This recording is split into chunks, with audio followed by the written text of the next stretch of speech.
Saudara-saudari terkasih, peraturan berguna untuk kebaikan semua orang. Penyalahgunaan dari sebuah peraturan bisa membuat tujuan peraturan menjadi tidak benar. Ketika Yesus hidup di dunia, orang Yahudi memiliki peraturan yang tertulis dalam hukum Taurat, dan Yesus mentaati hukum Taurat dan ingin mengembalikan kebenaran dari peraturan itu. Salah satu kejadian yang dialami Yesus ketika ia mengembalikan kebenaran hukum Taurat sebagai peraturan bagi orang Yahudi tertulis dalam kisah Injil pada hari ini. Yesus tidak melarang para muridnya ketika para muridnya memakan bulir-bulir gandum. Yesus sangat mengerti hukum Taurat, seperti peraturan di hari Sabat. Bagi orang Yahudi, hari Sabat menjadi hari Tuhan.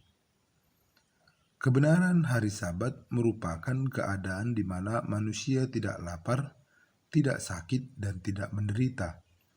Untuk itu, Yesus tidak melarang para muridnya untuk makan bulir-bulir gandum walaupun pada hari Sabat supaya mereka tidak lapar.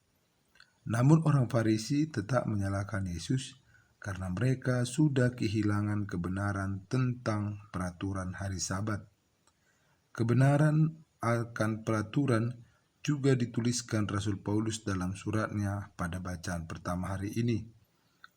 Paulus menasihati jemaat Korintus tentang kebenaran hukum dalam Yesus Kristus, sebab Yesus sendiri yang mengatakan Anak manusia adalah Tuhan atas hari Sabat. Maksudnya adalah Yesus yang menjadi Kristus, menjadi pusat dan sumber kebenaran peraturan. Saudara-saudari terkasih, orang kudus yang kita peringati hari ini menjadikan Kristus sebagai pusat dan sumber kebenaran dalam hidupnya. Alasannya, orang kudus tersebut, Paus Gregorius Agung, yang menjadi paus pada tahun 590-an, dikenal sebagai paus yang berdialog dengan baik dan benar dengan aliran ortodoks, Anglikan, dan Calvinis. Dengan Yesus yang dijadikan sebagai sumber dan pusat kebenaran, Gregorius mengerjakan dan menyerahkan segala hidupnya dan tugasnya kepada Yesus Kristus.